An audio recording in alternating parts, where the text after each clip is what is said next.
நீ பிரித்திவிய பத்தி ஏன் நினைக்கவே மாட்டேங்கிற? உனக்கு கல்யாணம் பிரீதா. நீ கல்யாணத்தை பத்தி யோசி, பிரித்திவியோட குடும்பத்தை பத்தி யோசி.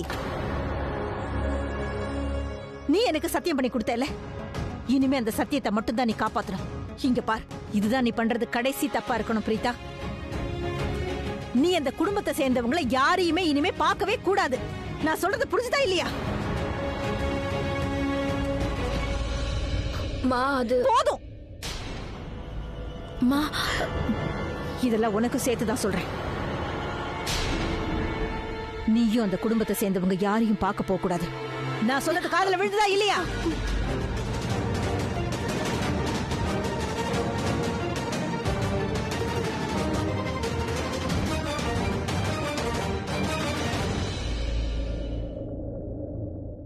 இல்ல, அக்கா பண்ணது கொஞ்சம் கூட சரியில்லை.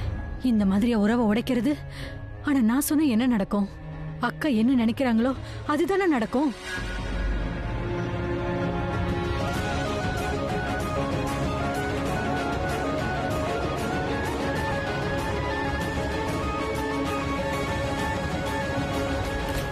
அம்மாக்கு எல்லார்கிட்டயும் ஒரு குறை தெரியுது. ஆனா பிருத்வி கிட்ட குறையை கண்டுபிடிக்க முடியலையா? இந்த நெருப்பையும் அவன் தான் வச்சிருக்கான். அம்மா ரொம்ப அப்பாவியா இருக்கிறதால அவங்களுக்கு இவனை பத்தி தெரியல. இப்ப என்ன பண்றது? இந்த பிருத்திவியோட முகத்தை எப்படி அம்மாக்கு நான் புரிய வைப்பேன்? இன்னொரு புது பிரச்சனையை ஆரம்பிச்சு விட்டுட்டான். அந்த பிருத்விக்கு ஆக்சிடென்ட் ஆகி அக்காவோட கல்யாணம் நிக்கணும்னு நான் வேண்டிக்கிறேன்.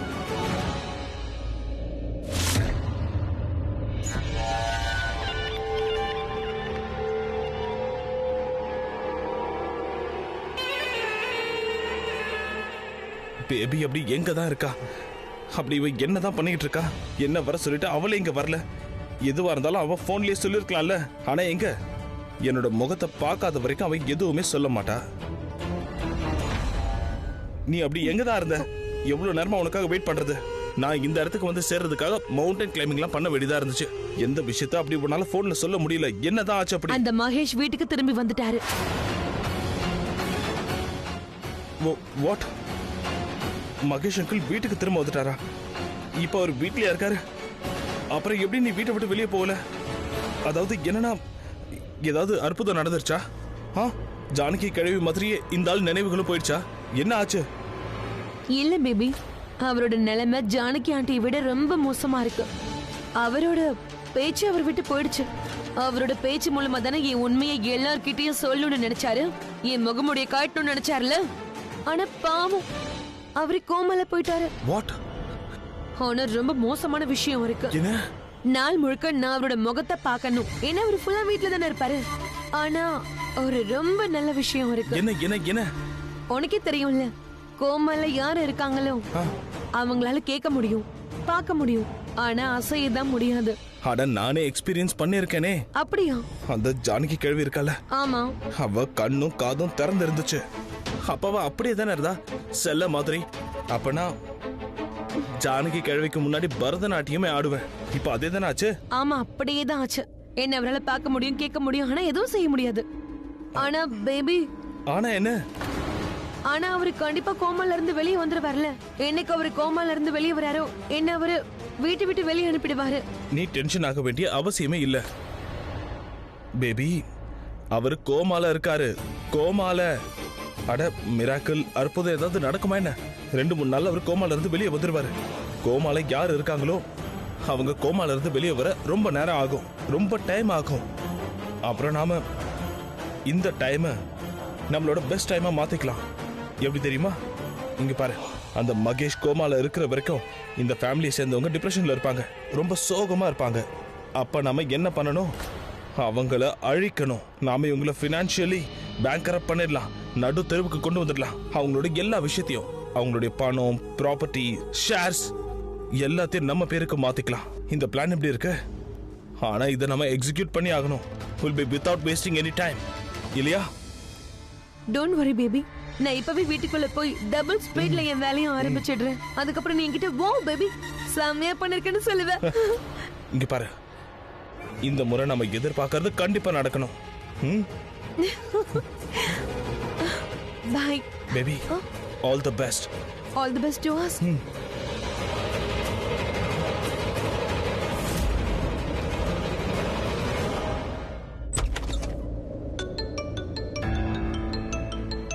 இந்த டைம்ல யாரு கால் பண்றது? ஸ்ருதி எதுக்கு இந்த நேரத்துல கால் பண்ணிக்கிட்டு இருக்கா? யா ஸ்ருதி, சொல்லு, இந்த நேரத்துல கால் பண்ணியிருக்க? ஏதாவது பிரச்சனையா? சமீர், எனக்கு ரொம்ப பயமா இருக்கு. எல்லாம் சரியாயிடும்ல? என்னாச்சு ஸ்ருதி, நீ பதட்டமா இருக்க? என்னாச்சு? எனக்கு முதல்ல சொல்லு, எல்லாம் சரியாயிடும்ல? யா ஸ்ருதி, எல்லாம் சரியாயிடும். எல்லாமே இப்ப நல்லா தான் போய்கிட்டு இருக்கு. ஆனா உனக்கு என்னாச்சுன்னு முதல்ல சொல்ல. ஒண்ணும் இல்ல, சும்மா யோசிச்சிட்டு இருந்தேன். நடக்கிற விஷயங்கள் எல்லாம், அதாவது நம்ம ஃபேமிலிக்கு நடுவுல நிறைய பிரச்சனை வந்துடுச்சுல்ல, எல்லாம் சரியாயிடும்ல சமீர்? நம்ம பிரச்சனை எல்லாம் தேர்ந்துடும்ல? கண்டிப்பா ஸ்ருதி, எல்லாம் சரியாயிடும். இந்த மாதிரி நீ சொல்றதால எனக்கு கொஞ்சம் நிம்மதியா இருக்கு. இங்க பாரு ஸ்ருதி, கொஞ்ச நாள்ல நிறைய விஷயங்கள் நடந்துருச்சு. எல்லாமே தப்பா நடந்திருக்கு. ஆனாலும் என்ன நம்பு, ஒரு தடவை கருணனாவோட கோபம் குறைஞ்சிருச்சுன்னா, கொஞ்சம் கூல் ஆயிட்டாருன்னா அதுக்கப்புறம் எல்லாமே சரியாயிடும். ஒன்னு சொல்லவா சமீர், அக்கா கஷ்டப்படாம இருக்கிறதுக்கு எவ்வளவோ முயற்சி பண்றாங்க. தன்னோட வலிய மனசுக்குள்ள மறைச்சுக்கிறாங்க. நான் அவங்க எவ்வளவு கஷ்டப்படுறாங்கன்னு பாத்துட்டு இருக்கேன். இதுக்கு முன்னாடி இது சீரியஸ் மேட்டர் கிடையாதுன்னு நினைச்சிட்டு இருந்தேன். ஆனா இது மனசு சம்பந்தப்பட்டதுன்னு இப்ப எனக்கு புரிஞ்சிடுச்சு சமீர். அவங்களோட ஃபீலிங்ஸ் எனக்கு புரியுது. அவங்க வலி என்னன்னு எனக்கு தெரியுது சமீர். ஆனா என்னது சமீர், உங்க ஃபேமிலில ஒருத்தர் கூட எங்க அக்காவை நம்ப மாட்டேங்கிறாங்க. இல்ல எந்த பர்சன் அக்காவை ரொம்ப நம்பினாங்களோ, அதுவும் கண்ணு மூடிட்டு நம்பினாங்களோ, ஒரு சின்ன பொருள் வாங்குறதுக்கு முன்னாடி அக்காவோட சஜஷனை கேட்பாங்களோ, அவரே இன்னைக்கு மத்தவங்க முன்னாடி அக்காவை நம்பாம இருக்கிறது எனக்கு எதுவுமே புரியல. அக்கா தப்பானவங்களா ஆயிட்டாங்க, ஆனா மத்தவங்க எல்லாரும் நல்லவங்களா ஆயிட்டாங்க. எதுக்காக இப்படி எல்லாம் நடக்குதுன்னு எனக்கு தெரியல சமீர். மனசு கஷ்டமா இருக்கு. இந்த விஷயத்துல நான் ரொம்ப ஃப்ரஸ்ட்ரேட் ஆயிட்டேன் சமீர். ஸ்ருதி, நீ கரெக்டா தான் சொல்ற. ஒரு டைம்ல ரெண்டு ஃபேமிலிக்கு நடுவுல ரொம்ப பாசம் இருந்துச்சு. ஒருத்தருக்கு ஒருத்தர் ரொம்ப கேர் பண்ணாங்க, ரொம்பவே பாசத்தை காட்டுனாங்க. ஆனா திடீர்னு என்னாச்சுன்னு தெரியல. எல்லாரும் பிரீதாக்கு அகைன்ஸ்ட் ஆயிட்டாங்க. யாரும் அவளை நம்ப மாட்டேங்கிறாங்க. சமீர், உனக்கு என் மேல நம்பிக்கை இருக்குல்ல? நீ எப்பவுமே எனக்கு சப்போர்ட் பண்ணுவல? ஸ்ருதி, நீ என்ன பேசிட்டு இருக்க? நான் எப்பவுமே உனக்கு சப்போர்ட் பண்ணுவேன், எப்பவுமே உனக்கு துணையா நிற்பேன். உன்னை விட்டு எப்பவும் போக மாட்டேன். இது என்னோட ப்ராமிஸ். தேங்க்யூ சமீர். சரி, நான் போனை வைக்கிறேன். பாய். Good night.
நீ மட்டும்தான் காரணம். அதனால இப்போ உனக்கு எங்க மனசுலயும் இடம் இல்லை, எங்க வீட்லயும் இடம் இல்லை, குடும்பத்திலயும் இடம் இல்லை. புரிஞ்சுதா?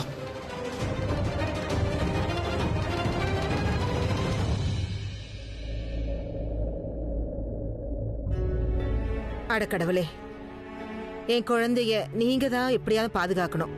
எல்லாமே ரொம்ப அவசரமா நடந்துட்டு இருக்கு. எனக்கு ஒண்ணுமே புரியல. பிரீதா வேற ரொம்பவே டென்ஷனா இருக்கா. இந்த நேரத்துல போய் கல்யாணம். பாட்டி இந்தாங்க உங்களோட டேப்லெட். இதை வச்சிருமா, நான் எடுத்துக்கிறேன். பிரீதா, அந்த ஃபேமிலியும் கல்யாணத்துக்கு கூப்பிடணும்னு நான் நினைக்கிறேம்மா. இல்ல பாட்டி, நேத்து நடந்த விஷயத்துக்கு அப்புறம் நாம அவங்கள எப்படி இன்வைட் பண்றது? இங்க பாருமா, உன்னோட பாட்டி சொல்றதையும் கொஞ்சம் கேளுமா. நான் என்ன சொல்றேனோ அதை பண்ணு. எனக்கு நல்லா தெரியுமா, உன்னோட உறவுகளை நீ எப்படி மதிக்கணும், எப்படி பாதுகாக்கணும்னு ரொம்ப நல்லாவே தெரியும். நானும் அதுதான் சொல்றேன். சரளா சொல்றதும் தப்பில்லை, நீ சொல்றதும் தப்பில்லை. ஆனா உறவுகளை இவ்வளவு சாதாரணமாலாம் உடைக்க கூடாது. நம்ம உறவுகளை காப்பாத்தி தான் ஆகணும்.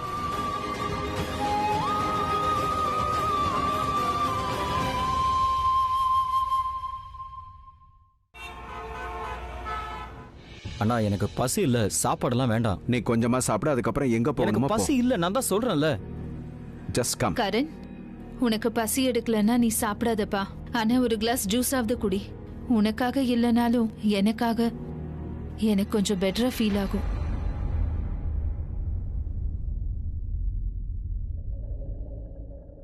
ரிஷப், நான் உங்களுக்கு என்ன சர்வ் பண்ணணும்? கொஞ்சம் டீ கூட போதும்.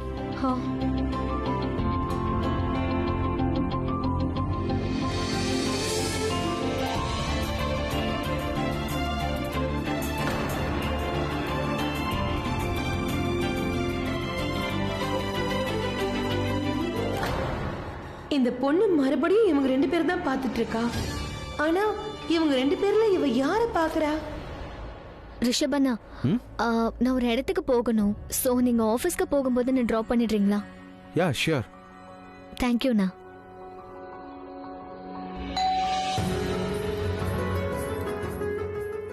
நான் போய் பார்க்கறேன். இல்ல சமீர், நீ உட்காரு, நான் போய் பாக்குறேன். நேத்துல இருந்து நீங்க யாருமே சாப்பிடல.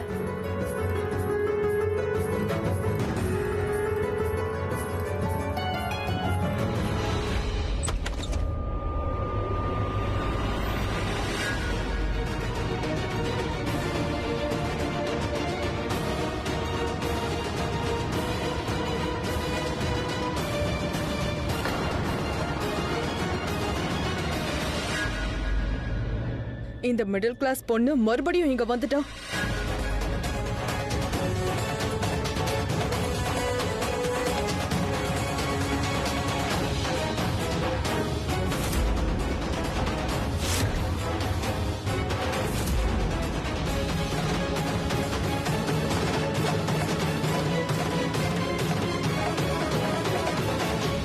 ஐம் சாரிம்மா, தயவு செஞ்சு என்ன மன்னிச்சிடு. நேத்து நான் கோவத்துல உன்னை வாய்க்கு வந்த மாதிரி எல்லாம் பேசிட்டேமா. ஒன்றும் பிரச்சனை இல்லை ஆண்டி. முடிஞ்ச விஷயத்தை பத்தி எதுக்காக நம்ம இப்ப பேசணும்? இதுக்கப்புறம் இருக்கிற எதிர்காலம் ஒரு புது ஆரம்பத்தை கொண்டு வருது. அதுலதான் நம்ம வாழணும். அத்தையும் இதுதான் சொல்லுவாங்க, முடிஞ்ச விஷயத்த பேசக்கூடாதுன்னு. ஒவ்வொரு இரவுக்கு அப்புறமும் ஒரு விடியல் இருக்கும். அதை நாம சந்தோஷமா வரவேற்கணும். நீ வாமா, உள்ள வா. மகேஷ் எப்படி இருக்காருன்னு கேட்க வந்திருக்கல? நீ அவரை தானே பார்க்க வந்திருக்க. நீ உள்ள வாமா. எதுக்காக வெளியிலேயே நிக்கிற? வா, உள்ள வாமா.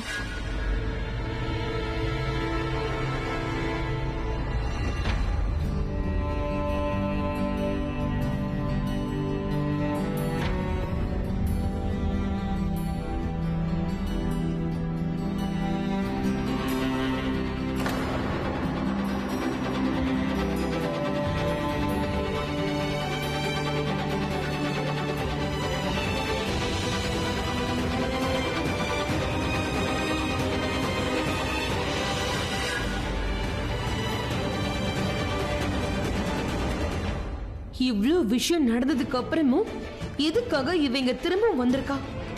என்ன காரணத்துக்காக இப்ப இங்க வந்திருக்கா? பிரீதா வந்திருக்கா மகேஷ பாக்குறதுக்கு.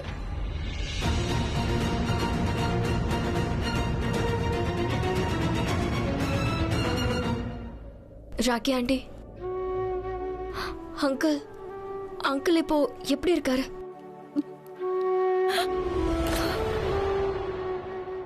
ராக்கி ஆண்டி, நான் உங்ககிட்ட கொஞ்சம் பேசணும். சொல்லுமா, என்ன விஷயம் சொல்லு.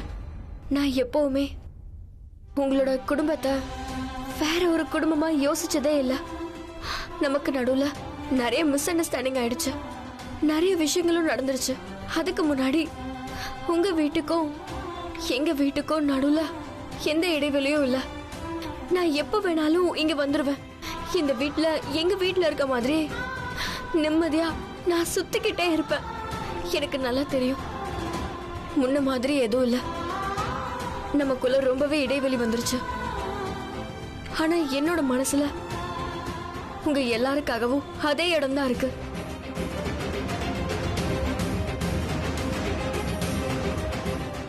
அது நான் என்ன சொல்ல வரேன்னா, நாளைக்கு எனக்கு கல்யாணம்.